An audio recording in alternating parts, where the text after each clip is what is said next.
चलिए, सब सहारन अफ्रीका में आज हम एक कदम और आगे बढ़ते हैं। देखिए, आज हम 3 टॉपिक एक साथ ही लेकर के चलेंगे। टॉपिक 1 कहता है कि हम अफ्रीका के सब सहारन अफ्रीका के रीजन की किंगडम्स पढ़ेंगे जो यहाँ पर कॉलोनियलिज्म से पहले थी या जो कॉलोनियलिज्म के समय में भी थी। So kingdoms, empires and slave trade. अगला टॉपिक नेचुरली कॉलोनियलिज्म, और फिर कॉलोनियलिज्म से आगे बढ़े और हुई इंडिपेंडेंस। इन टॉपिक को एक साथ लेकर के चलते हैं। देखिए, दुनिया का ऐसा कोई भी कोना शायद नहीं होगा जो कॉलोनियलिज्म से प्रभावित नहीं है। अफ्रीका कॉलोनियलिज्म से बहुत प्रभावित रहा। हम आज उस कॉन्सेप्ट को समझने की कोशिश करते हैं। जब कॉलोनियल रूलर्स अफ्रीका में आए और बारी बारी से यहाँ के रीजन को ऑक्यूपाई किया, तो इसमें डोमिनेंट फोर्स ब्रिटिश रहे और फ्रेंच रहे। कुछ स्टेक इन पे स्पेनिश लोगों का भी था, कुछ जर्मन लोगों का भी था, पोर्तुगीज़ लोग भी यहाँ पर आए। सबसे पहले इनफैक्ट यहाँ पर एक कॉलोनियल पावर की फॉर्म में आने का काम पोर्तुगीज़ लोगों ने किया, क्योंकि हम ये जानते हैं कि वो पोर्तुगीज़ ही थे जो केप ऑफ गुड होप के पास पहुँच के एक नए रास्ते को तलाशने में सफल हुए, जो अटलांटिक ओशियन से इंडियन ओशियन की तरफ जाता था। अफ्रीकन कोस्ट की वेस्टर्न साइड से होते हुए अफ्रीकन कॉन्टिनेंट के southern tip Cape of Good Hope को क्रॉस करते हुए मेडागास्कर और अफ्रीकन मेनलैंड के बीच से होते हुए सीधा अरेबियन सी यानी कि इंडियन ओशियन के अरेबियन सी ब्रांच से होकर के to the west coast of the India और the different Asian countries. Okay, I hope ये आपको इमेजिन हो गया होगा, क्योंकि हमने मैप पे कई बार किया है। ठीक है कवलजीत, इमेजिन हो पाया मैंने जो भी बोला? अब आप इसको लेक्चर में दोबारा सुन करके मैप पे भी प्रैक्टिस करिएगा। ओके, इमेजिनेशन पर ज़्यादा ध्यान दीजिए। तो ये पोर्तुगीज़ ही थे, इसलिए कॉलोनियल पावर में से पोर्तुगीज़ ही के ऊपर ये क्रेडिट है कि वो क्रिश्चियनिटी को सबसे पहले लेकर के आए कॉलोनियलिज्म के प्रोसेस के द्वारा। क्रिश्चियनिटी इससे बहुत पहले आई। इसके एग्जाम्पल एथियोपिया से मिलते हैं। अभी रिसेंटली हुई एथियोपिया की एक्सकेवेशंस बताती हैं कि जिस समय में रोमन एम्पायर के ईस्टर्न ब्रांच यानी कि बाइजेंटाइन एम्पायर या ईस्टर्न रोमन एम्पायर के रूलर कॉन्स्टेंटाइन वन ने 313 एडी में क्रिश्चियनिटी को लीगल कर दिया और ख़ुद अपनी मृत्यु के समय 337 एडी में क्रिश्चियनिटी को अपना लिया, और क्रिश्चियनिटी ईस्टर्न रोमन एम्पायर का यानी कि बाइजेंटाइन एम्पायर का स्टेट रिलीजन बना। इस ग्रिल को ज़रा दबाओ। ठीक उसी समय में इथियोपिया में आज एक्सकवेशन में जो चर्चेज़ मिली हैं, उनकी रेडियो कार्बन डेटिंग एक्सपेरिमेंट्स बताते हैं कि उनका समय भी 4th सेंचुरी एडी का ही है। मतलब 4th सेंचुरी एडी के दौरान यहाँ पर ऐसे शासक थे जिन्होंने क्रिश्चियनिटी अपना लिया था। शासक का नाम एजान है, एजान। उनके द्वारा क्रिश्चियनिटी अपना लिया गया था। मतलब अगर सबसे पहले अफ्रीकन कॉन्टिनेंट में किसी कंट्री की बात हो जहाँ पर क्रिश्चियनिटी आती है, तो वो इथियोपिया है, और वो बहुत पुरानी कहानी है। ऐसे में आज भी अगर आप इथियोपिया जाते हैं, almost half of the population Christian है। नो डाउट इथियोपिया के नॉर्दर्न और ईस्टर्न साइड पर इस्लाम का इम्पैक्ट है, but half of the population is still Christian. तो क्रिश्चियनिटी एक बहुत ही डोमिनेंट रिलीजन है इथियोपिया का। इथियोपिया जो कि अफ्रीका, ख़ास तौर पर सब सहारन अफ्रीका के ईस्टर्न साइड पे आता है, जो कि फिज़िकल रीजन वाइज एक तरह से हॉर्न ऑफ अफ्रीका का हिस्सा है। हमने इसे देख लिया था। ओके, लेकिन जब हम कॉलोनियलिज्म के द्वारा धर्म को लाने की बात करते हैं, तो उसमें फिर क्रिश्चियनिटी लाने का सबसे पहला काम वही कॉलोनियल पावर करेगी जिसने सबसे पहले कॉलोनियलिज्म आरंभ किया, और वो पोर्तुगीज़ थे। ओके, इन चीज़ों को कभी कंफ्यूज मत करिएगा। इसलिए पोर्तुगीज़ का ये एक इम्पॉर्टेंट रोल माना गया है। आगे बढ़ें तो कॉलोनियलिज्म का बहुत ही वाइड स्प्रेड इम्पैक्ट रहा। अलग अलग कॉलोनियल पावर आई और उन्होंने अफ्रीका को अपने बीच बांट लिया। जर्मनी की इसमें एक अहम भूमिका थी। आज का अफ्रीका अगर मैप के ऊपर देखा जाए तो जिस तरह से उसके बॉर्डर्स ड्रॉ किए गए हैं, बाउंड्री लाइंस बनाई गई हैं, ऐसा लगता है जैसे किसी ने टेबल पर बैठ करके किसी एग्रीमेंट के तहत इन बॉर्डर्स को ड्रॉ कर दिया होता है, जिसमें शायद जो लोकल कस्टम कल्चर मैनर हैं और जो वहाँ के एथनिक ग्रुप्स हैं उन्हें कंसिडर किया ही नहीं गया।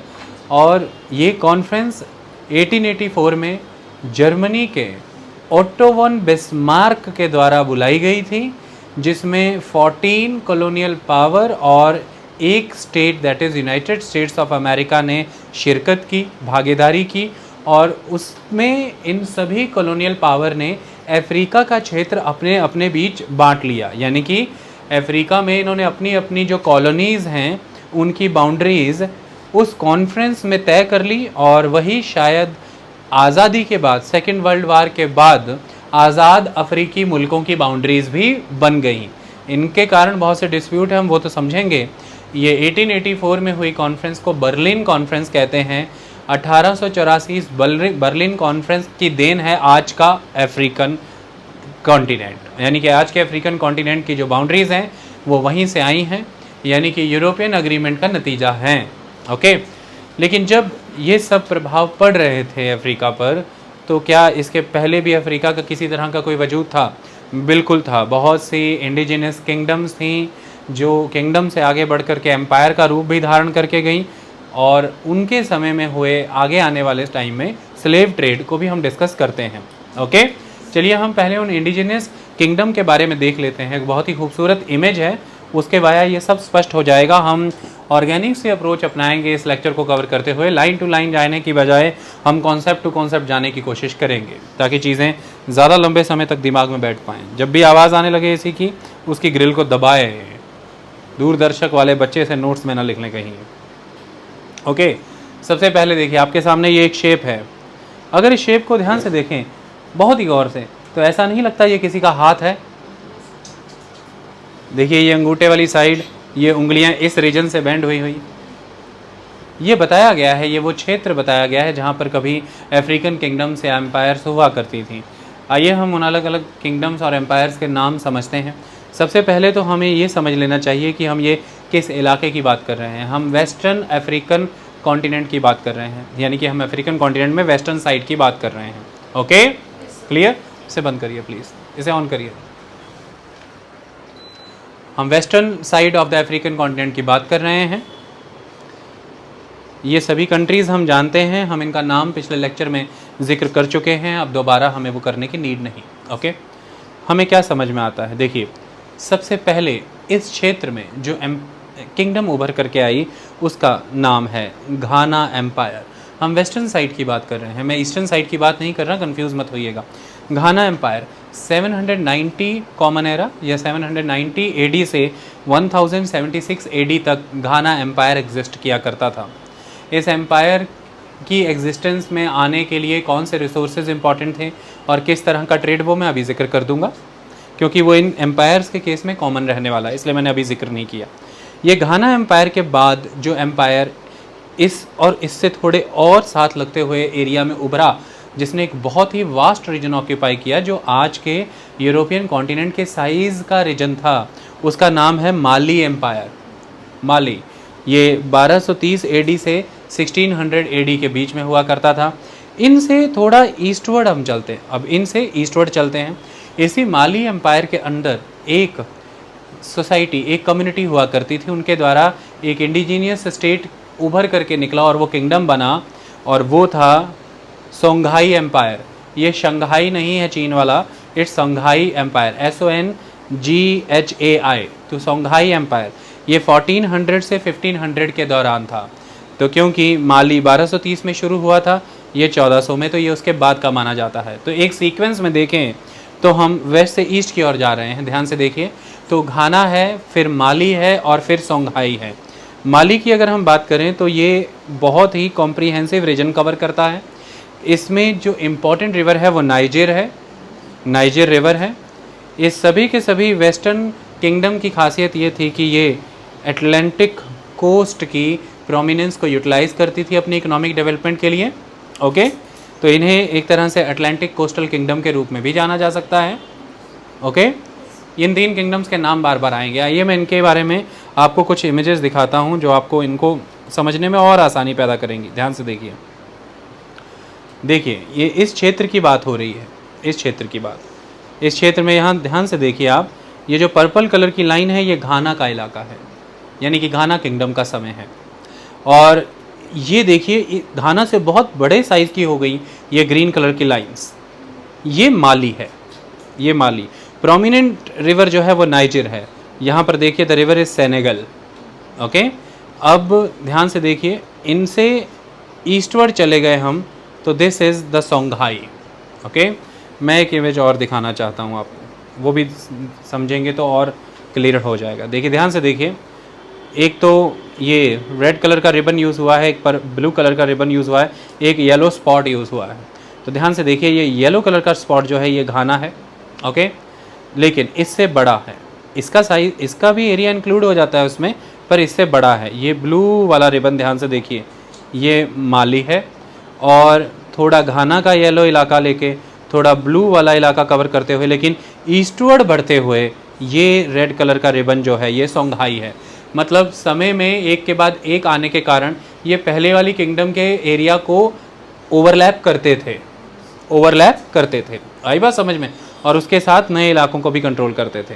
इनसे आगे चले जाएं तो इस रीजन में ये जो नज़र आ रहा है पर्टिकुलर स्पॉट, इसे कानेम बोर्नू कहते हैं। ये वैसे मैप्स में हर जगह है पर आपकी बुक में इसका जिक्र नहीं है। ओके, अब ये बहुत स्पष्ट दिखा दिया गया है यहाँ पर, ध्यान से देखिए।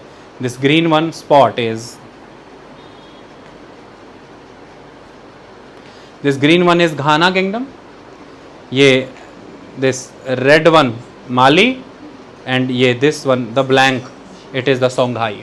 ओके, बाकी और ज़्यादा देखने की ज़रूरत नहीं है। तो ये किंगडम्स हुआ करती थी। अब इन किंगडम के फ्लरिशिंग स्टेट में रहने का कारण, इनके साइज़ इतने बड़े होने के लिए कौन जिम्मेदार हुआ करता था? इस रीजन में पाए जाने वाले natural resources. In natural resources में सबसे इम्पॉर्टेंट जो रिसोर्सेज हुआ करते थे वो गोल्ड था, कॉपर हुआ करता था,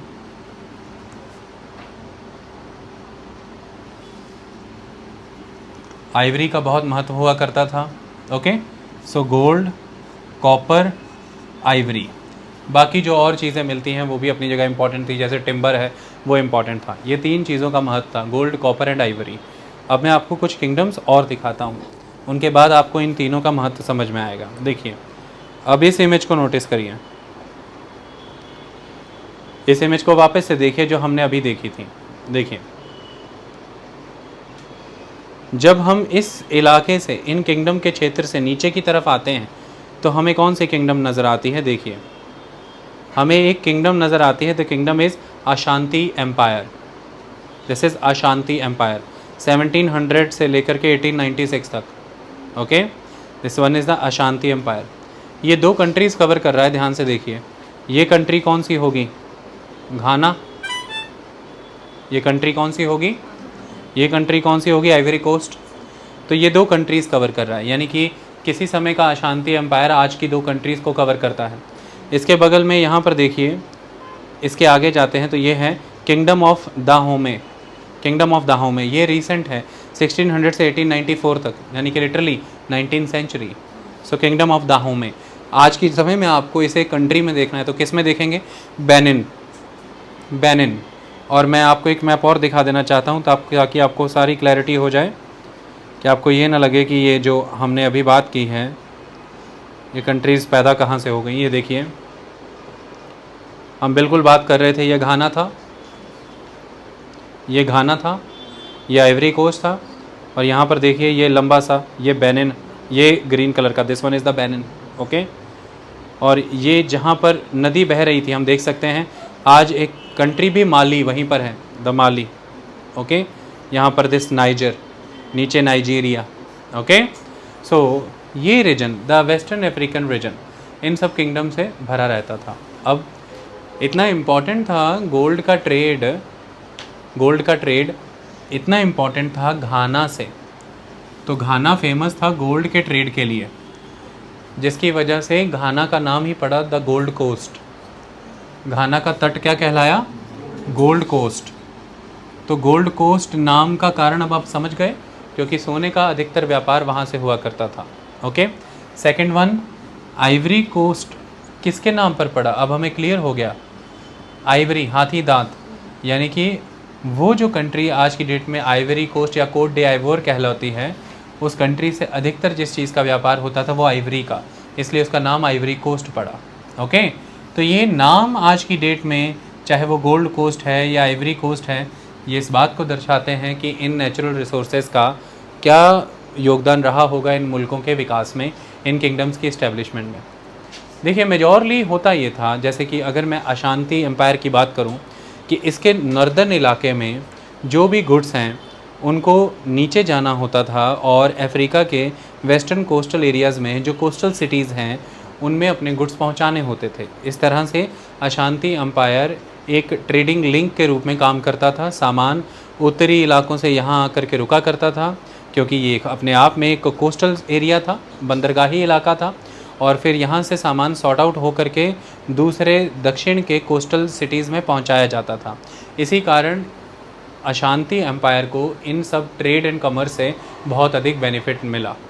मेन एस्पेक्ट ये है, इसको मैं कॉलोनियलिज्म से कैसे जोड़ूंगा।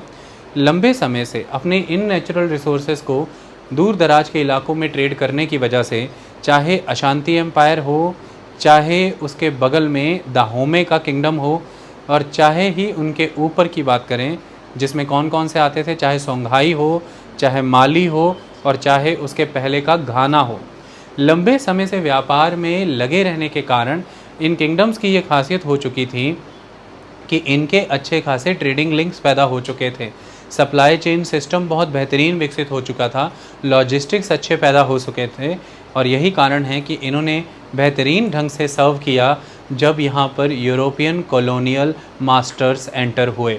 उनका मेन एस्पेक्ट ही अफ्रीकन नेचुरल रिसोर्सेज को एक्सप्लॉइट करना था, यहाँ से अपने मुल्कों में ले करके जाना था।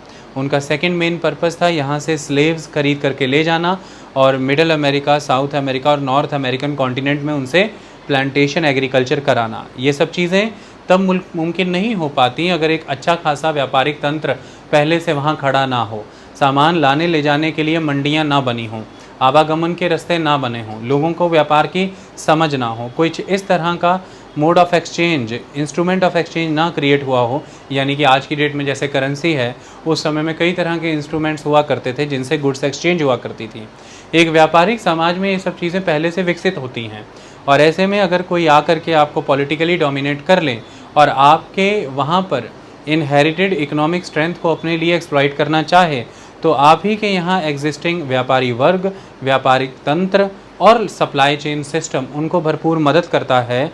और ये मदद यूरोपियन कॉलोनियल मास्टर्स की हुई जब उन्होंने इस रीजन को आकर के एक्सप्लॉइट किया। आई बात समझ में? यानी कि एक समय में अच्छी खासी वेल्थ जनरेट करने वाली ये किंगडम्स जो अपने इन नेचुरल रिसोर्सेज के दम पर वेल्थ जनरेट कर रही थी, इनके यही नेचुरल रिसोर्सेज इनके लिए डेवास्टेशन का कारण बना। फॉरेन इन्वेडर्स इनके मुल्कों में एंटर हुए यूरोपियन कॉलोनियल पावर्स के फॉर्म में, उनको इनके रिसोर्सेज चाहिए थे, और ऐसे में उनकी एडवांस्ड टेक्नोलॉजी के आगे उनकी वेल मैनेज्ड, वेल मेंटेन्ड और well fashioned, well order, well organised military के सामने जब ये टिक नहीं पाए, उनके द्वारा परास्त हुए और उनको उनकी इच्छा की चीज़ें उपलब्ध करा करके दी और एक्सप्लॉइटेशन का एक फेज़ आरंभ हो गया। आई बात समझ में? एक तो ये चीज़ थी। दूसरी चीज़ ये थी कि जब भी कोई बाहरी मुल्क आपके यहाँ पर एंटर होता है तो क्या आप उनसे लड़ते नहीं हैं? क्या आप उनको जवाब नहीं देते हैं? देखिए, जवाब तो दिया जाता है, लेकिन वो आपसे कितना बेहतर है इस पर निर्भर करता है कि नतीजा क्या निकला। अब ये जो किंगडम्स हुआ करती थी, इन किंगडम्स में आपसी युद्ध रहा करते थे। जो किंगडम्स का समय ओवरलैप करता है उनमें आपसी युद्ध रहा करते थे। लेकिन सब दूसरी चीज़, कोई एक किंगडम की भी बात अगर मैं कर दूं, यानी कि मैं माली किंगडम की बात कर दूं या मैं सोंघाई की बात कर दूं, ये किंगडम ऐसा नहीं हुआ करता था जैसे आप इसे मौर्यन एम्पायर के समय का सिस्टम नहीं समझ सकते हैं कि एक सेंट्रलाइज्ड गवर्नमेंट हुआ करती थी और उनके अंदर आने वाली सारी टेरिटरी में एक system of law and order follow होता था, कॉमन रूल फॉलो होते थे। ऐसा नहीं था। ये किंगडम्स एक तरह से एक लूजली ऑर्गेनाइज्ड कॉन्फेडरेसी हुआ करती थी, जिसके अंदर कई कॉन्फेडरेट्स हुआ करते थे। यानी कि अलग अलग क्षेत्र के, अलग अलग इलाकों के कबीले, उनके सरदार, यानी कि जो लोकल प्रिंसिपैलिटीज़ हैं, लोकल किंगडम्स हैं, लोकल लीडर्स हैं, वो सब इनको होमेज पे किया करते होंगे। वो सब इनके अंडर काम करते होंगे, लेकिन ऐसा नहीं है कि सीधे सीधे डायरेक्ट कंट्रोल किया जाता था उनके ऊपर। ओके, तो ये किंगडम्स कुछ इस तरह से हुआ करती थी। ऐसे में एक किंगडम आपने बनाई, हमेशा के लिए आपको बल का प्रयोग करना पड़ता था उन सभी सिर उठा रहे लोगों को अपने अधीन रखने के लिए जो मौका देखते ही, आपको कमज़ोर पाते ही अपनी आज़ादी चाहते होंगे। ऐसे लोकल किंग, ऐसी लोकल किंगडम्स, ऐसी लोकल प्रिंसिपैलिटीज़ सेंट्रीफ्यूगल फोर्स का काम करती हैं as compare to centripetal force, जोड़ने का नहीं तोड़ने का काम करती हैं। दूसरी चीज़ ये हुआ करती थी कि उन किंगडम्स में या उन प्रिंसिपैलिटीज़ में, उन लोकल ग्रुप्स में आपस में बहुत से युद्ध हुआ करते थे। यानी कि अफ्रीका का ये पश्चिमी इलाका और पूरे अफ्रीका की ये कहानी है जहाँ पर इकॉनमी इस मैनर में नेचुरल रिसोर्सेज पर टिकी हो और फर्दर प्रोडक्शन सिस्टम को नर्चर ना किया गया हो, नेचुरल रिसोर्सेज का एक्सप्लॉयटेशन ही सीधे सीधे ट्रेड एंड कॉमर्स का बेस हो और आपकी इनकम का आधार ट्रेड एंड कॉमर्स हो, आपके एम्पायर के बड़े होने का आधार वो ट्रेड एंड कॉमर्स हो। तो ऐसे में नेचुरल रिसोर्सेज को कौन कितना कंट्रोल कर सकता है, कितने एरिया को कौन कंट्रोल कर सकता है और कितने नेचुरल रिसोर्सेज एक्सप्लॉइट हो सकते हैं, इसी पे डिपेंड कर सकता है कि आप ट्रेड में कितने फ्लरिशिंग हैं और आप कितनी इनकम जनरेट करते हैं। इसी पे निर्भर करता है आपके पास कितने हथियार और कितनी सेना है, और उस पर निर्भर करता है कि आप कितने सशक्त मजबूत एम्पायर हैं या किंगडम है, या कितने लंबे समय तक रहेंगे, या कितने लोकल प्रिंसिपैलिटीज़ या लोकल किंगडम्स आपके कंट्रोल में रहने वाले हैं। तो ये यकीनी ही बन जाता है कि ज़मीनों के लिए, यानी कि ज़मीनों में लगे संसाधनों के लिए, उन माइनिंग के लिए, उन माइनिंग एरियाज़ के लिए, उन नदियों के लिए और उन पे आवागमन के जो ट्रेडिंग रूट्स हैं उनके लिए, इन बंदरगाहों के लिए, कोस्टल सिटीज़ और उन कोस्ट के लिए हमेशा लड़ाई रहा करती थी। तो इसलिए अफ्रीका ही की ये निशानी है, ख़ासतौर ये वेस्टर्न अफ्रीकन रीजन, यहाँ पर जो लोकल किंगडम्स हैं या प्रिंसिपैलिटीज़ हैं, इनमें आपसी जंगें, आपसी लड़ाइयाँ लगी ही रहती थी। एक तो नेचुरल कारण ये है कि इनमें आपसी जंगें लगी रहती थी, और दूसरा आपसी जंगें लगे रहने का कारण एक और आप अभी लेक्चर में आगे बढ़ते हुए समझ जाओगे। अब इन आपसी जंगों में इनको एक दूसरे से जीतना होता था, और उस जीत के लिए ने जरा चाहिए होती थी फ्लिंट गन्स, बंदूकें, पिस्तौलें, जो यहाँ पर तो बन नहीं सकती, वो उस समाज में बन सकती हैं जो समाज टेक्नोलॉजिकली एडवांस फेज़ में एग्जिस्ट कर रहा है। और ऐसे में यूरोप रेनेसेंस के दौर से गुजर चुका था, वो टेक्नोलॉजिकली एडवांस्ड फेज़ में एग्जिस्ट कर रहा था, और उसके पास उस तरह के स्टेल्थ वेपन उस टाइम पर हुआ करते थे। उस समय में स्टेल्थ वर्ड जैसा यूज़ होता होगा, यानी कि एडवांस्ड वेपन, आर्म्स, एमिनेशंस उनके पास एग्जिस्ट करते थे, और इनको वो आर्म्स, एमिनेशंस और वेपन्स चाहिए होते थे अपने प्रतिद्वंदी कबीले को हराने के लिए, या किसी वॉरिंग किंगडम को हराने के लिए, या किसी प्रिंसिपैलिटी को हराने के लिए। और ऐसे में वो यूरोपियन पावर सफल हो गई अपने इन आर्टिकल्स के साथ इनके समाज में एंटर होने के लिए। जब वो एंटर हुई, इनको ये चीज़ें उपलब्ध कराई, बदले में उन्होंने ये सब नेचुरल रिसोर्सेज इनसे लिए, और सबसे बड़ा नेचुरल रिसोर्स जो लिया उसे कहते हैं द स्लेव्स। अब हुआ ये करता था कि इस वेस्ट अफ्रीकन रीजन का एक नियम ही बन गया था, और वो नियम खास तौर पर जो जिसे हम आज की डेट में बेनिन मान करके चलते हैं, दाहोमिया, हमने अभी पढ़ा उसके बारे में, ये किंगडम तो इस मामले में बहुत ख़ास मानी जाती थी।